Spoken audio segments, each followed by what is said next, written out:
이스라엘 절기 중에 대속죄일이라는 절기가 있습니다. 다른 절기들은 대부분 그러니까 7절기가 있죠. 유대 이스라엘에.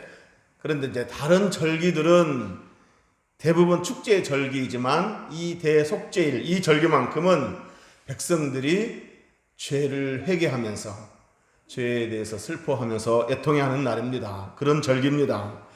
물론 신약시대 기독교에서는 이 절기를 지키지 않습니다. 왜냐하면 예수님께서 이 땅에 오셔서 십자가에서 죽으심으로 속죄 사역을 다 완성하셨기 때문입니다. 어쨌든 당시 이스라엘 백성들은 이 대속죄일에 자신들의 죄를 내어놓으면서 애통해하면서 회개하면서 속죄받는 날로서 이렇게 정한 날입니다. 자, 하나님은 이날에 이스라엘 백성들의 죄를 대속하기 위하여 수송아지 1마리와 염소 2마리를 미리 준비하게 하십니다. 자, 오늘은 이 2마리 염소에 대해서 말씀을 전하려고 하는데, 대제사장이 미리 이렇게 준비해 놓은 그 2마리의 염소를 앞에 놓고 제비를 뽑습니다. 1마리는 성전 제사에 쓸 제물로 바칠 염소고, 1마리는 또 다른 용도로 쓰려고 남겨놓는 염소입니다. 자, 이렇게 제비 뽑아서 아까 말씀대로 1마리 염소는 수송아지와 함께 성전의 속죄제사 제물로 쓰여지고, 다른 1마리 염소는 속죄제사가 끝날 때까지 다 남겨놓습니다. 그러다가 속죄제사가 다 끝나고 나면 이 남겨놓은 염소를 광야로 내보냅니다. 자, 성경은 이렇게 광야로 내보내는 이 염소를 아사셀 염소라고 부릅니다. 대제사장 아론은 이 아사셀 염소를 광야로 내보내는데, 광야로 내보내기 전에 먼저 대제사장 아론이 염소 머리에 손을 얹고 안수를 합니다. 그리고 나서 사람을 시켜 광야로 데리고 가서 멀리 내보냅니다. 자, 우리 20절, 21절에 그 내용이 있는데 길지만 다시 한번 읽어보겠습니다. 그 지성소와 회막과 제단을 위하여 속죄하기를 마친 후에 살아있는 염소를 들이되, 아론은 그의 2 손으로 살아있는 염소의 머리에 안수하여 이스라엘 자손의 모든 불의와 그 범한 모든 죄를 아뢰고 그 죄를 염소의 머리에 두어 미리 정한 사람에게 맡겨 광야로 보낼지니. 아멘. 자, 이렇게 아사셀 염소의 머리에 손을 얹고 안수를 대제사장이 한다고 했는데, 이 안수의 행위는 어떤 의미겠습니까? 방금 읽은 대로 이스라엘 백성들의 불의, 죄와 허물을 이 아사셀 염소에게 전가시키는 겁니다. 뒤집어 씌우는 겁니다. 덮어 씌우는 겁니다. 그 내용이 21절에 있습니다. 우리 21절 다시 한번 읽어보겠습니다. 시작. 아론은 그의 2 손으로 살아있는 염소의 머리에 안수하여 이스라엘 자손의 모든 불의와 그 범한 모든 죄를 아뢰고 그 죄를 염소의 머리에 두어 미리 정한 사람에게 맡겨 광야로 보낼지니. 아멘. 이스라엘 자손의 모든 불의와 그 범한 모든 죄를 안수를 통해서 그 염소에게 뒤집어 씌우는 겁니다. 그리고 나서 광야로 보낸다는 얘기입니다. 자, 이렇게 안수를 통해서 이 아사셀 염소는 인간의 모든 죄를 뒤집어 쓰고 광야로 보내지는데, 22절 다시 한번 읽어보겠습니다. 아까 22절을 읽었어야 되는데 21절을 읽었습니다. 22절 다시 한번 읽어보겠습니다. 시작. 염소가 그들의 모든 불의를 지고 접근하기 어려운 땅에 이르거든 그는 그 염소를 광야에 놓을지니라. 아멘. 자, 이렇게 광야에 버려진 아사셀 염소는 어떻게 되겠습니까? 광야에서 굶어 죽게 되거나 맹수에게 물어 뜯겨 죽게 됩니다. 여러분, 이 구약시대 대속죄일에 뽑혀진 이 아사셀 염소는 장차 우리 인간의 죄를 뒤집어 쓰고 십자가 못 박혀 죽으실 예수 그리스도를 예표하는 겁니다. 물론 2마리를 뽑았다고 그랬죠. 1마리는 제물로 쓰고 1마리는 광야로 내보내는데, 이 2마리 다 예수 그리스도를 예표합니다. 2마리 염소 중에 수송아지와 함께 속죄제물로 드려진 염소는 우리 죄값을 치르기 위해서 십자가에서 속죄제물이 대신 예수 그리스도를 예표하는 것이고, 또 한 마리 염소, 즉 광야로 내몰려진 이 아사셀 염소는 우리의 죄를 덮어쓰고 대신 짊어지고 가신 예수님을 예표하는 겁니다. 아사셀 염소와 광야로 내몰리는 그 모습은 마치 저와 여러분의 죄를 뒤집어 쓰고 덮어 쓰고 저와 여러분의 죄를 대신 짊어지시고 성문 밖 골고다 언덕으로 끌려가시는 예수님의 모습을 보여주는 거라고 할 수 있는 겁니다. 여러분, 복음서에 예수님이 요단강에서 세례받는 장면이 나옵니다. 여러분, 세례는 원래 누가 받습니까? 죄인들이 받는 거 아니겠습니까? 죄인들이 회개하고 받는 거 아니겠습니까? 자, 그런데 하나님의 아들이신 예수님, 아무 죄가 없으신 예수님이 세례를 받으신 이유는 뭐겠습니까? 그건 바로 죄의 전가입니다. 즉 죄를 뒤집어 쓰는 겁니다.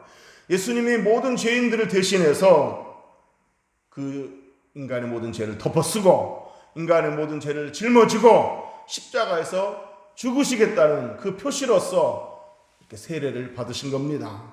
자, 그러니까 우리가 받는 세례는 죄 씻음에 대한 표시이지만 예수님이 받으시는 세례는 죄를 뒤집어 쓰시는 표시의 세례의 의미입니다. 믿습니까? 마치 대속죄일 이스라엘 백성들의 죄를 뒤집어 쓰고 광야로 내몰려 짐승의 물로 뜯겨 죽게 되는 그런 아사셀 염소와 같은 겁니다. 고린도후서 5장 21절에 이런 말씀이 있습니다. 하나님이 죄를 알지도 못하신 이를, 여기서 죄를 알지도 못하신 이는 누구겠습니까? 예수님이죠. 하나님이 죄를 알지도 못하신 예수님을 우리를 대신하여 죄를 삼으신 것은 우리로 하여금 그 안에서 하나님의 의가 되게 하려 하심이라 라고 말씀하셨습니다. 자, 이 구절에서 하나님이 죄를 알지도 못하셨던 예수님을 죄로 삼으셨다.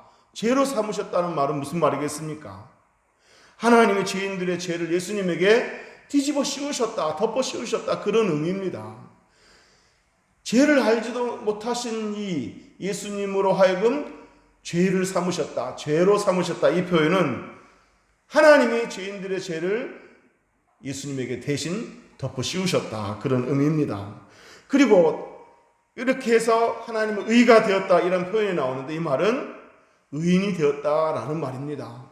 그러니까 우리의 죄는 예수님이 덮어 쓰시고 예수님이 가지신 그 하나님의 의는 우리에게 덧입혀 주심으로 우리가 의인이 되었다, 그런 의미입니다. 우리의 죄는 예수님에게 전가시키고 예수님이 가지신 그 깨끗한 의는 우리에게 전가시키므로 우리가 의인이 되었다, 그런 의미입니다. 이것을 의의 전가라고 합니다. 예수님이 우리의 죄를 덮어 쓰심은 죄의 전가이고 예수님의 의를 우리에게 덧입혀 주시는 것은 의의 전가라고 이렇게 말합니다. 그렇게 해서 우리가 의인이 된 겁니다. 그러니까 우리가 의로워서 의인이 된 것이 아니고 우리의 죄를 예수님이 대신 덮어 쓰시고 대신 짊어지시고 그 죄값을 대신 치르심으로 예수님의 공로로 예수님이 가지신 그 의를 우리에게 전가시킴으로 우리가 의인이 된 겁니다. 믿습니까? 이사야 53장 6절에 우리는 다 양 같아서 그릇 행하여 각기 제 길로 갔거늘 여호와께서는 우리 모두의 죄악을 그에게 뭐 하셨다? 담당시키셨다 그랬습니다. 여기서 담당시키셨다는 말은 대신 덮어 씌우셨다는 얘기입니다. 대신 짊어지게 하셨다는 의미입니다. 그러니까 우리의 죄를 예수님에게 담당시켜 우리가 받아야 할 죄값을 대신 받게 하셨다. 그래서 십자가에 죽게 하심으로 죄인된 우리가 의인이 되게 하셨다, 그런 의미입니다. 믿습니까? 오늘 설교 후 세례 받으시는 분과 성찬에 참여하시는 분들은 꼭 이 점을 기억하시기를 바랍니다. 저와 여러분을 구원하시기 위해서 죄를 알지도 못하시는 예수님께서 저와 여러분의 죄를 대신 뒤집어 쓰고 저와 여러분의 죄값을 다 치르셨다는 이 사실을 항상 기억하시기를 주의 이름으로 축복합니다. 본문의 아사셀 염소는 대제사장으로부터 안수를 받고 곧바로 광야로 내몰렸다 했습니다. 마찬가지로 예수님도 세례 받으신 후에 광야로 내몰리셨습니다. 마가복음 1장에 보면 이제 세례 받으시고 나서 마가복음 1장 12절에 보면 성령이 곧 예수를 광야로 몰아내신지라 그랬습니다. 예수님을 광야로 내모셨다 그랬습니다. 그리고 13절에 광야에서 40일을 계시면서 사탄에게 시험을 받으시며 들짐승과 함께 계시니, 여기 들짐승 중에는 맹수들도 있지 않겠습니까? 들짐승과 함께 계셨다 그랬습니다. 이렇게 아사셀 염소가 대제사장에게 안수를 받고 광야에 내몰려 들짐승과 함께 맹수들과 함께 지내게 된 것처럼 예수님도 세례를 받으신 후에 광야로 가셔서 거기서 들짐승과 함께 계셨습니다. 광야에 내몰린 아사셀 염소는 광야에서 외롭게 방황하다가 얼마나 두려웠겠습니까? 얼마나 외로웠겠습니까? 그 염소가. 그러다가 맹수들에게 물어 뜯겨 죽는다고 했습니다. 얼마나 아팠겠습니까? 예수님도 마찬가지였습니다. 예수님께서 이 땅에 내려와 외롭고 고독한 길을 걸어가셨습니다. 한 번은 예수님이 길을 걸어가시는데 어떤 사람이 내가 주님을 따르겠습니다 이렇게 말하자 예수님 뭐라고 말씀하셨습니까? 여우도 굴이 있고 공중에 새도 거처가 있으되 인자는 머리 둘 곳이 없다 그렇게 말씀하셨습니다. 예수님이 걸어가신 그 십자가의 길은 참으로 외롭고 고독한 길이셨음을 이렇게 짐작하게 하는 대목입니다. 예수님이 잡히시던 날 제자들은 다 도망가고 예수님만이 홀로 대제사장 앞에서, 헤로드 왕 앞에서, 빌라도 총독 앞에서 재판을 받았습니다. 얼마나 외롭고 고독했겠습니까? 다 떠나고 뿐만 아니라 군중들에게 둘러싸여서 비난을 받고 욕설을 들으시고 저주의 소리를 들었을 때 얼마나 외로웠겠습니까? 저와 여러분의 구원을 위해, 저와 여러분을 죄에서 건지시기 위해 예수님께서 그 외로움과 고독함과 그 쓸쓸함을 다 참으시고 끝까지 십자가의 길을 걸으신 줄로 믿습니다. 예수님께서 로마 군병들에 의해 옷이 벗겨지고 채찍에 맞고 창에 찔렸을 때 얼마나 아프셨겠습니까? 아사셀 염소가 광야에 내몰려 외롭게 고독하게 방황하다가 맹수를 만나 물어 뜯겨 죽게 되면 얼마나 아팠겠습니까? 마찬가지로 예수님께서 로마 군병들의 옷이 벗겨지고 채찍에 맞게 되고 창에 찔리게 되었을 때 얼마나 아프셨겠습니까? 저와 여러분의 구원을 위해 예수님께서 살이 찢겨나가는 그 아픔을 다 참으신 줄로 믿습니다. 하나님이 저와 여러분의 구원을 위해서 대신 죗값을 치르셨다 했는데 그 죗값을 치르셨을 때 왜 하필 예수님의 피로 죗값을 치르셨을까요?